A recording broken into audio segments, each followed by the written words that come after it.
이태리어로도 한번 하죠. 부오나 파스쿠아.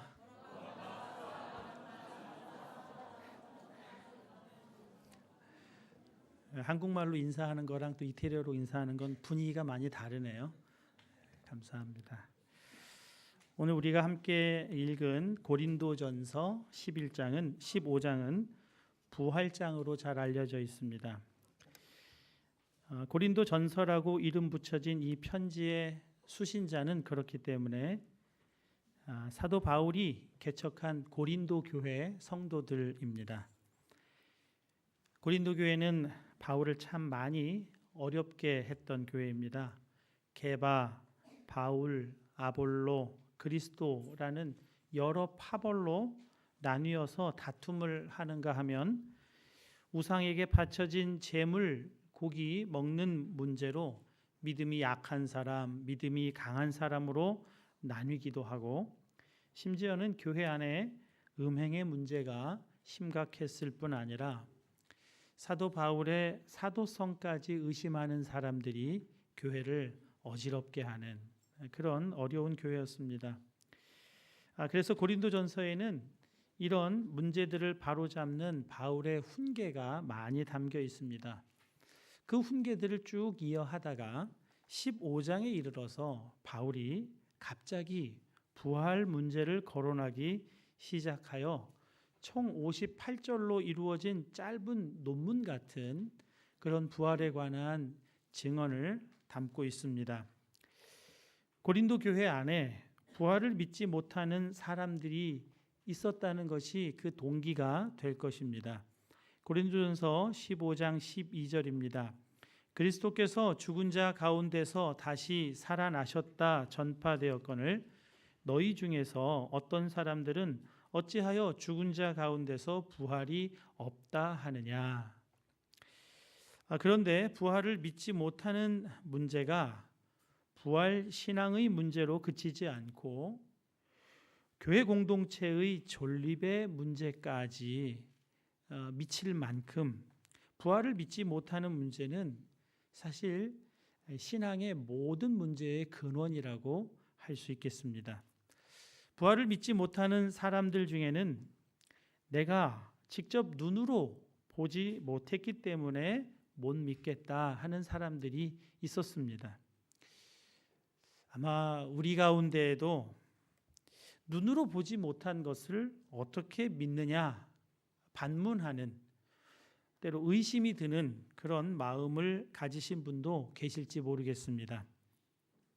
우리가 도마에 대해서 가지는 공감도 그와 비슷한 것이라 생각이 됩니다. 우리는 도마는 합리적인 사고의 소유자라는 인상을 가지고 있습니다. 부활을 믿는 사람들을 맹목적인 신앙을 가진 사람이라고, 오히려 도마는 합리적인 의심을 하고 있는 것 아니냐고 그렇게 생각이 들기도 합니다. 사람이 어떻게 죽었다가 다시 살아날 수가 있나? 지금까지 한 번도 그런 사람 본 적 없다. 그런데 그것을 그냥 믿으라니 그건 지나친 맹신이라고 주장하는 사람으로 우리는 도마에 대한 인상을 그렇게 가지고 있는지 모릅니다.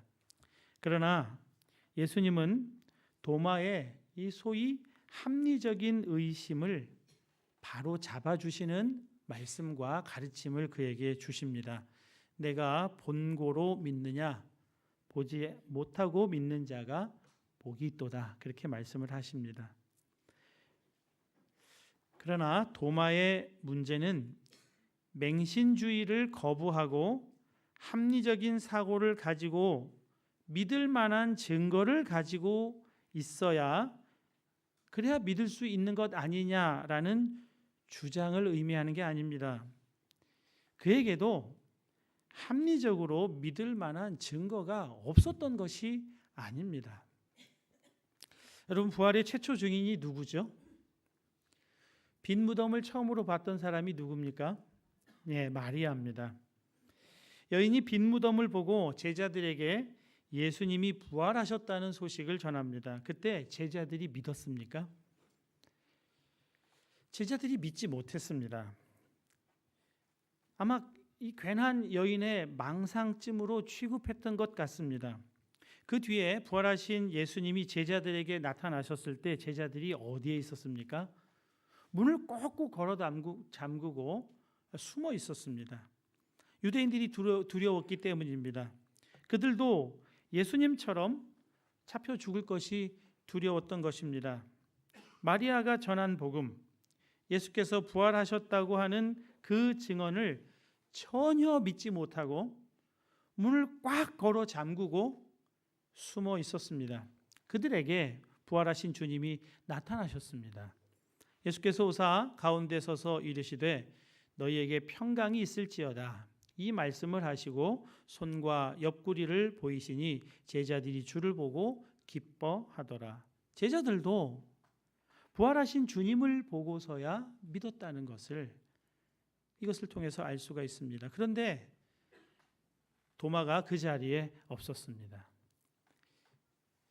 어쩌면 예수님께서 도마 없는 시간에 나타나신 건 아닌가, 그 도마의 믿음을 바로 세우시려고 교훈하시려고 하신 것은 아닌가 생각이 되기도 합니다. 도마는 예수님 부활하셨다는 제자들의 증언을 믿지 않았습니다. 당시 여인들은 사람의 숫자에 들지 못할 정도로 무가치한 존재였기 때문에 여인의 말에 신뢰를 보이지 않는다는 것, 또 죽은 자의 부활에 관한 여인의 말은 믿기가 어렵다는 것 인정할 만합니다. 그러나 10명의 제자들이 부활하신 예수님을 만났다고 하는 것은 또 다른 문제입니다. 제자들은 3년 동안이나 예수님과 함께 동고동락했던 사이가 아닙니까? 착각할 수가 없습니다. 거기다가 어떻게 10명이 동시에 착각할 수가 있고 환각 상태에 빠질 수가 있겠습니까? 예수님을 만난 10명의 제자들은 부활하신 예수님에 관해서 도마에게 아마 사실감 넘치게 전해 주었을 겁니다. 그리고 이 말하면 옆에서 그렇다고 하고 저 말하면 또 옆에서 맞다고 하고 하면서 아주 생생하게 예수님 만난, 부활하신 예수님 만난 이야기를 도마에게 전해 주었을 겁니다. 도마만 못 봤으니까 얼마나 더 안타깝게 더 열심히 열정을 가지고 이야기를 해 주었겠습니까? 그분은 정말 예수님 맞았다고, 우리가 손과 옆구리를 다 봤다고, 예수님이 보여주셔서 다 봤다고, 그분은 닫힌 문도 열지 않고 그냥 오셨다고, 어떻게 오셨는지는 모르겠는데 신비로운 방식으로 우리에게 나타나셨다고, 정말 그분은 조금도 거짓 없이 바로 그 예수님이셨다고 그렇게 이야기를 했을 겁니다. 그런 상황에서 도마 한 사람 속이려고 거짓말을 맞췄을 일도 없고, 거짓말이라고 한다고 해도, 거짓말을 짰다고 해도 그렇게 정교하게 거짓말을 짤 수도 없는 거짓말을 그에게 열의를 다해서 말하고 있는 겁니다. 그러나 도마는 그 증언에 대해서 어떻게 말합니까? 요한복음 20장 25절입니다. 내가 그의 손에 못자국을 보며 내 손가락을 그 못자국에 넣으며 내 손을 그 옆구리에 넣어보지 않고는 믿지 아니하겠노라 하니라 그럽니다. 내가 내 손가락이 내 손을 내가 3번이나 나옵니다.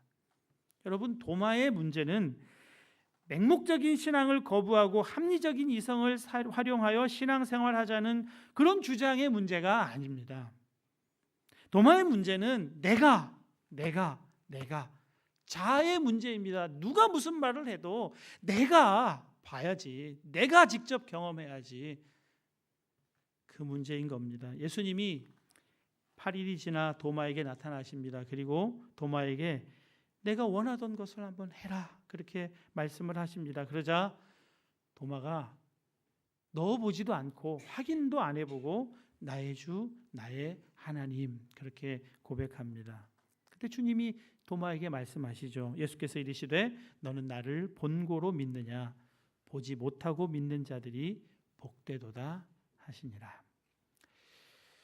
고린도 교회에 사도 바울이 편지를 보낸 때는 예수님 부활하신 지 약 20여 년이 지난 때입니다. 아직 예수님을 목격한 사람들이 많이 살아있을 때입니다. 많은 증인들이 있습니다. 본문의 그 증인들을 자세하게 소개하고 있습니다. 게바에게 보이시고 후에 12 제자에게와 그 후에 500여 형제에게 일시에 보이셨나니 그 중에 지금까지 대다수는 살아있고 어떤 사람은 잠들었으며 그 후에 야고보에게 보이셨으며 그 후에 모든 사도에게와 맨 나중에 만삭되지 못하여 난 자 같은 내게도 보이셨느니라. 여러분, 히브리서 11장에는 우리에게 구름같이 둘러싼 허다한 증인들이 많이 등장합니다. 12장에서는 허다한 증인들이 있다고 그렇게 말합니다. 합리적으로 믿을 만한 증인과 목적자가 없는 상태에서 맹목적으로 믿으라는 것이 아닙니다. 구름같이 둘러싼 허다한 증인들이 있어도 믿지 못하는 거죠. 믿지 못하는 이유는 맹목적인 믿음을 거부해서가 아니라 진리 앞에 정직하게 서지 않기 때문인 것입니다. 자아의 문제입니다. 자아가 너무 강해서 그런 것이죠. 이 자아의 문제로 고린도 교회 공동체는 분파가 나뉘고 믿음 강한 자와 약한 자로 나뉘는 심각한 문제가 발생하는 것입니다. 부활의 믿음으로 굳건하게 서 있던 바울은 그래서 은혜를 말합니다. 그러나 내가 나 된 것은 하나님의 은혜로 된 것이니 내가 주신 그의 은혜가 헛되지 아니하여 내가 모든 사도보다 더 많이 수고하였으나 내가 한 것이 아니요 오직 나와 함께 하신 하나님의 은혜로다. 그는 고린도 교회를 비롯하여 수많은 교회를 개척하고 수많은 영혼들을 구원의 길로 이끌었지만 내가 한 것이 아니요 나와 함께 하신 하나님의 은혜로다. 자아의 죽음 없이 부활의 믿음을 온전히 소유할 수 없다는 것은 내가 아니라 하나님의 은혜라고 말하는 바울의 증언에서 확인할 수가 있는 겁니다. 뒤집으면 부활의 믿음으로 자아의 문제가 해결된다는 말씀을 하고 있는 겁니다. 공동체가 연합되고 놀라운 생명으로 충만하게 되는 것을 말합니다. 부활을 믿지 못하는 또 하나의 이유가 있습니다. 고린도 교회 성도들이 헬라 사상의 영향을 많이 받았기 때문입니다. 헬라 사상은 육체를 경시하는 사상입니다. 영혼은 영원하고 가치 있고 영원불멸하지만 육체는 가치 없고 천하고 썩어 없어질 것이라서 영원한 생명을 담기에는 그 육체가 너무나 형편없다는 겁니다. 그러니까 부활은 몸으로 부활할 수가, 육체로 부활할 수가 없다는 것입니다. 백보양보해서 예수님이 부활을 하셨다고 해도 육체로, 하나님이 아들이 육체로 오실 수가 없는 것이기 때문에 죽었다가 육체로 다시 살아나는 것이 아니라 그분의 영이 이전보다 훨씬 충만하게, 훨씬 능력 있게 되어서 하늘로 올라가신 것이다. 그렇게 주장하는 사람들이 있는 겁니다. 성경대로 믿은 게 아니에요. 성경대로 믿은 것이 아니라 그들이 어렸을 때부터 그 동네에서, 그 도시에서 살면서 배운 세상 가치와 세상의 사상에 물들어서 그 사상을 의지하여 믿음 생활을 하고 있는 겁니다. 진리를 왜곡하고 있는 겁니다. 그래서 바울은 그들에게 성경대로 믿으라고 그렇게 말씀하고 있는 겁니다. 본문 3절과 4절입니다. 내가 받은 것을 먼저 너희에게 전하였노니 이는 성경대로 그리스도께서 우리 죄를 위하여 죽으시고 장사 지낸 바 되었다가 성경대로 사흘 만에 다시 살아나사. 예수님은 장사 지낸 바 되었다 합니다. 왜요? 우리의 죄와 함께 장사 지낸 바 되어야 하기 때문에 그렇습니다. 가짜로 죽은 척 하신 것이 아니라 실제로 육체로 오셔서 죽으실 때 우리의 모든 죄도 함께 소멸하게 하셔야 했기 때문에 장사 지낸 바 되었습니다. 그리고 우리의 생명을 위해 예수님 새 생명으로 부활하신 것입니다. 그분 안에서 새 생명을 누리게 하시려고. 그래서 성경대로 믿으라. 세상 사상과 세상 가치와 세상의 철학으로 믿으려고 하면 안 된다. 그것을 말씀하고 있는 겁니다.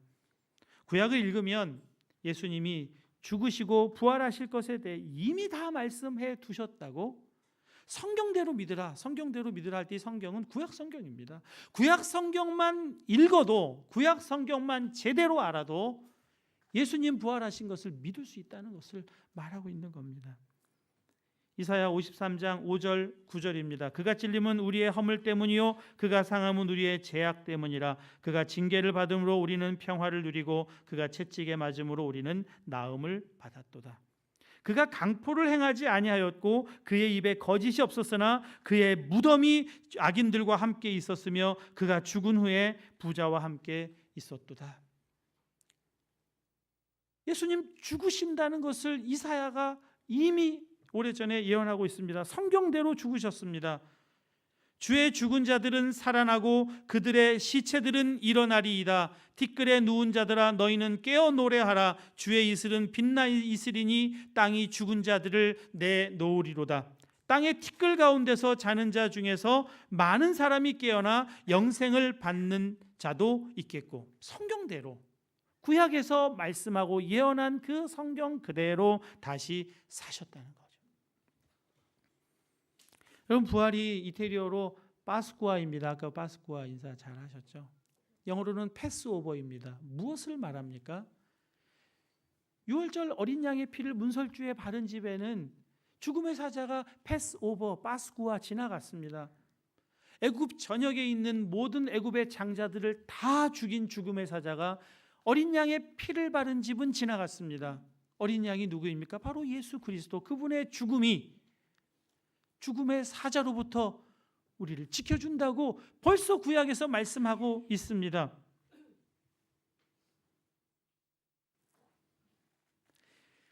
홍해바다는 죽음의 바다입니다. 그러나 이스라엘 백성은 그 죽음의 바다를 지나 생명의 길로 나아갑니다.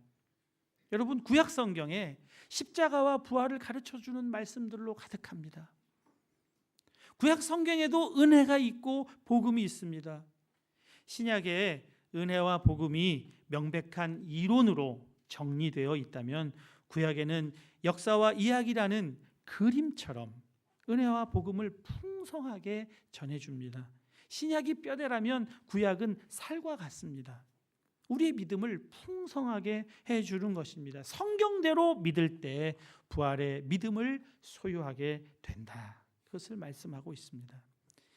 사랑하는 여러분, 우리 중에 부활하신 예수님 직접 만나본 분 계십니까? 그렇게 만나면 좋겠습니다. 부활하신 예수님 직접 배우는 것은 모든 믿는 자들의 소망 아니겠습니까? 우리가 이 육신의 장막을 벗으면 이제 만나게 될 것입니다. 그러나 우리 중에 대부분은 지금 부활하신 주님을 직접 만나기는커녕 부활의 증인들도 만난 적이 없지 않습니까? 그래도 부활을 믿습니다. 이게 어찌된 일입니까? 맹목적으로 믿는 것이 결코 아닙니다. 전해 받은 것을 믿는 믿음인 겁니다. 성경을 통해 복음 전도자와 설교자를 통해 전해 받은 것을 믿는 것입니다. 성경을 통해 그것으로 충분한 겁니다. 도마는 주님 만난 10명의 제자의 증언으로 충분히 믿을 수 있습니다. 그 증언이면 충분합니다. 그러나 그것을 충분하다 여기지 않는 데 문제가 발생한 거죠. 우리에게도 주님의 부활을 믿을 만한 증거는 충분합니다. 부활을 믿는 사람들이 이렇게 많이 모여 있습니다. 부활에 관한 말씀들이 성경에 빼곡하게 가득 차 있습니다. 우리가 진리라고 말하는 성경 안에 부활에 관한 말씀들이 증언되어 있습니다.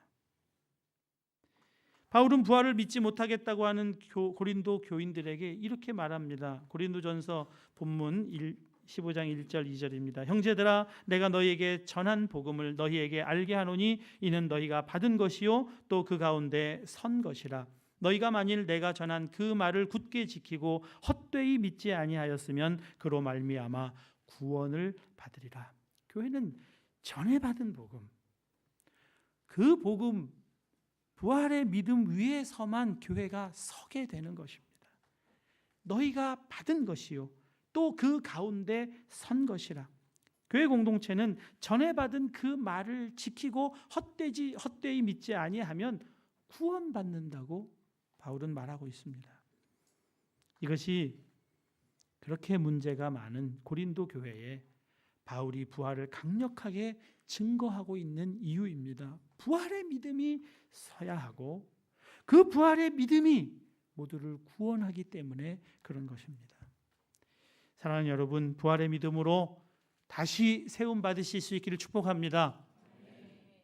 전에 받은 복음을 서로 나누어야 합니다.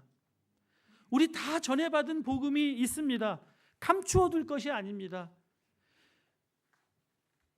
등을 켜서 등경 위에 두어야 합니다. 말 아래에 두면 아무 소용이 없습니다.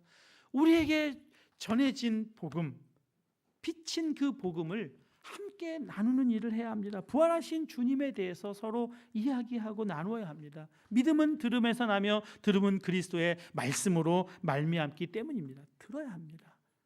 형제의 입술을 통해서, 형제의 목청을 통해서 들려오는 복음이 내 귓가를 때릴 때 능력 있는 말씀이 됩니다.